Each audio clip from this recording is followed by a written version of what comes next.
प्यारे दोस्तों, नमस्ते। आज मैं आपको एक बड़ी ही रोचक कहानी सुनाने जा रही हूँ।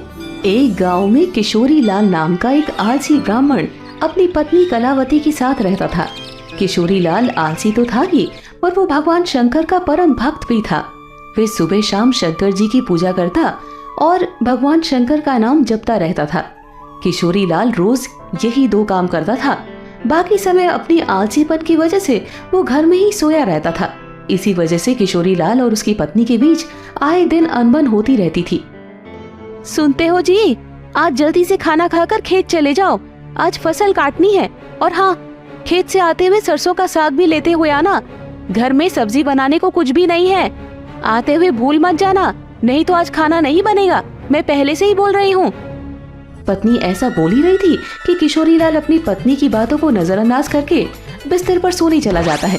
कैलाश में बैठी माता पार्वती भगवान शंकर से कहती है, भगवान, ये आपका कैसा भक्त है? ऐसा क्या कारण है कि आपकी भक्ति तो करता है पर कोई कर्म नहीं करता? आपको तो इसका मार्गदर्शन करना चाहिए। मैं सब देख रहा हूँ पार्वती। पिछले जन्म में ये एक आलसी गधा था जो एक शिव मंदिर के सामने आकर सोता रहता था। सोते सोते भी उसे मंदिर में भक्तों के द्वारा किए हुए मंत्रों का उच्चारण सुनाई दे जाता था और श्रावण मास में उसकी मृत्यु हो गई। इसी कारण इस जन्म में ये मनुष्य रूप में जन्मा तो है, पर इसका आलसी स्वभाव नहीं गया। सही समय आने पर मैं इसे उचित शिक्षा दूंगा। अरे ये क्या, तुम वापस सो गए?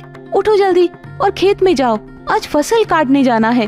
खेत में फसल बहुत बड़ी हो चुकी है, अगर आज फसल को नहीं काटा तो उसे जानवर चढ़ जाएंगे, नहीं तो कोई चुरा लेगा। मेरी बात सुन भी रहे हो? हे भोलेनाथ, न जाने इनका आलस कब खत्म होगा, मैं तो इनसे तंग आ चुकी हूँ। कलावती बोलती जा रही थी, पर किशोरी लाल को तो कोई फर्क ही नहीं पड़ रहा था। वो चुपचाप बिस्तर पर लेटा हुआ था। किशोरी लाल को कुछ बोलता हुआ न देख कलावती रसोई घर में जाती है और वहाँ से एक बाल्टी पानी लाकर किशोरी लाल के ऊपर डाल देती है और वो पूरा भीग जाता है। ये देख किशोरी लाल बहुत गुस्सा हो जाता है और फिर दोनों के बीच बहुत कहासुनी होती है। फिर वो गुस्से में घर से निकलकर भोलेनाथ के मंदिर की ओर चला जाता है। मंदिर जाकर वो गुस्से में शंकर जी से कहने लगता है, हे भोलेनाथ, अपनी पत्नी की रोज रोज की चिक-चिक से मैं परेशान हो चुका हूँ। अगर मैंने आपकी भक्ति श्रद्धा पूर्वक की है तो मुझे वरदान दीजिए। ऐसा बोलकर किशोरी लाल जोर जोर से रोने लगता है। उसके भक्ति भाव को देखकर भोलेनाथ स्वयं किशोरी लाल को दर्शन देते हैं और कहते हैं, किशोरी लाल, तुम मेरे परम भक्त हो, तुम्हारी भक्ति से मैं बहुत प्रसन्न हूँ। बोलो, तुम्हें क्या वरदान चाहिए? किशोरी लाल भगवान शंकर को देखकर पहले तो हैरान रह जाता है, फिर शंकर जी को प्रणाम करके उनके सामने अपनी इच्छा प्रकट करता है। हे भगवान, मुझे एक ऐसी चीज दीजिए जो मेरी बात सुने और मेरा सारा काम कर दे। ठीक है, ये लो मेरा एक छोटा सा त्रिशूल।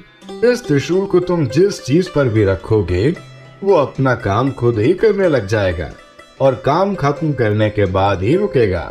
पर हाँ, अगर तुमने काम करते हुए किसी को मना किया तो त्रिशूल हमेशा हमेशा के लिए गायब होकर मेरे पास आ जाएगा। भगवान शंकर अपना त्रिशूल किशोरी लाल को देकर वहाँ से अंतर्ध्यान हो जाते हैं। उस त्रिशूल को पाकर किशोरी लाल बहुत खुश हो जाता है और मन ही मन सोचता है कि अब से उसे कोई भी काम नहीं करना पड़ेगा। फिर वो त्रिशूल लेकर घर जाता है और अपनी पत्नी को शंकर भगवान के दिए हुए वरदान के बारे में बताता है। ऐसे ही कुछ दिन गुजर जाते हैं। किशोरी लाल उस त्रिशूल को पाकर बहुत खुश था। उसे उस दिन से कुछ भी काम नहीं करना पड़ता था। वह जिस भी चीज पर उस त्रिशूल को रख देता वो चीज अपने आप ही अपना काम करने लग जाता था। ऐसे ही एक दिन किशोरी लाल को चाय पीना था। उसने चाय के बर्तन में त्रिशूल रखा और बोला, मुझे एक कप चाय बना दो। ये बोलते ही चाय के पतीले में अपने आप ही दूध, चीनी और चाय की पत्ती डल जाती है और फिर उसको एक साथ उबालकर एक कप चाय बनकर उसके सामने आ जाती है। इसी तरह वो हर काम में शंकर भगवान की दी हुई उस त्रिशूल को इस्तेमाल करता। घास में पानी देना होता तो वो त्रिशूल से अपने पानी देने वाली पाइप को छूकर पाइप को कहता, पाइप, ये एक बाल्टी पानी अपने आप से इन फूलों पर डाल दो। पाइप को ये काम बोलकर किशोरी लाल घर के अंदर सोने चला जाता है।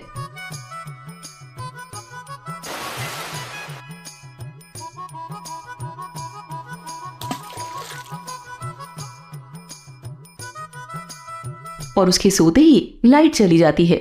लाइट चले जाने के कारण पंखा बंद हो जाता है, पर किशोरी लाल बिना चिंता करते हुए वो अपने हाथ पंखे को कहता है, पंखा, मुझे गर्मी लग रही है। जब तक लाइट ना आए तुम मुझे इस पंखे से हवा करो।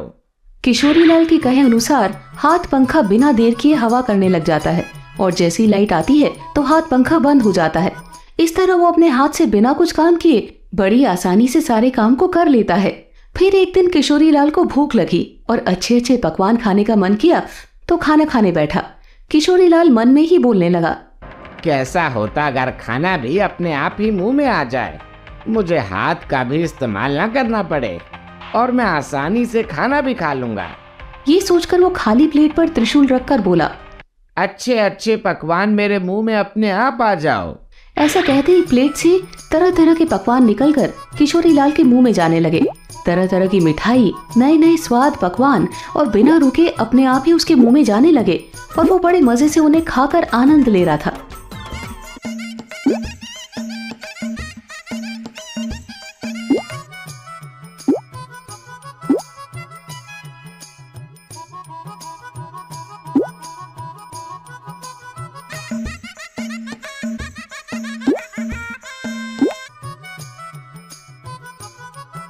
पर ये मजाक कुछ देर तक का ही था। थोड़ी देर में किशोरी लाल का पेट भर गया और वो खा नहीं पा रहा था, पर खाना था कि रुकने का नाम ही नहीं ले रहा था। प्लेट से भिन्न भिन्न प्रकार के व्यंजन निकलकर उसके मुंह में जा रहे थे। ये देखकर किशोरी लाल परेशान हो गया। वो जैसे ही खाने को मना करने जा रहा था तो उसे भगवान शंकर की बात याद आई कि अगर वो काम करते हुए त्रिशूल को मना करता है तो उसका वरदान हमेशा हमेशा के लिए समाप्त हो जाएगा। ये सब सोचते हुए चिल्लाने लगा। उसके चिल्लाने की आवाज सुनकर उसकी पत्नी रसोई घर से बाहर आती है। हाँ, और किशोरी लाल को देखकर हैरान हो जाती है। फिर किशोरी लाल से उसकी पत्नी खाने को रोकने के लिए बोलती है, पर वो शंकर भगवान के दिए हुए वरदान को नष्ट करना नहीं चाहता था। पर आखिरकार उसे बोलना पड़ा, रुक जाओ। खाना आना तो रुक गया, पर उसके साथ शंकर भगवान की दी हुई वो त्रिशूल भी गायब हो गई। किशोरी लाल त्रिशूल को अपने पास ना देखकर बहुत दुखी हुआ, पर अब वो कुछ भी नहीं कर सकता था। शंकर भगवान का दिया हुआ वरदान को उसने खुद ही समाप्त कर दिया था। अब तक किशोरी लाल ने त्रिशूल को जो भी काम दिया था उन सबको काम खत्म कब करना है ये भी अनजाने में ही सही बोल दिया था। मुझे चाय बना दो।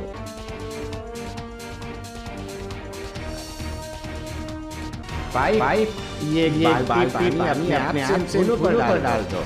पर खाना खाते समय कब रोकना है ये नहीं बोला था, जिस कारण खाना बिना रुके उसके मुंह तक आता ही जा रहा था। हे महादेव, मैं समझ गया कि आपने मुझे ऐसा वरदान मुझे सबक सिखाने के लिए दिया था। मैं कितना बेवकूफ था जो आलस के कारण हर छोटे से छोटे काम को टाल दिया करता था। आपने मुझे सिखा दिया है कि छोटे छोटे काम के लिए किसी दूसरे पर निर्भर रहने से कितनी बड़ी मुसीबत आ सकती है। उस दिन के बाद से उसने आलस करना छोड़ दिया और वो रोज खेत जाने लगता है और अपना काम खुद करने लगता है। इस तरह उसका जीवन खुशहाल हो गया। दोस्तों, आपको ये कहानी कैसी लगी कमेंट करके जरूर बताएं। ऐसी और कहानी सुनने के लिए इसे लाइक और शेयर जरूर करें। धन्यवाद।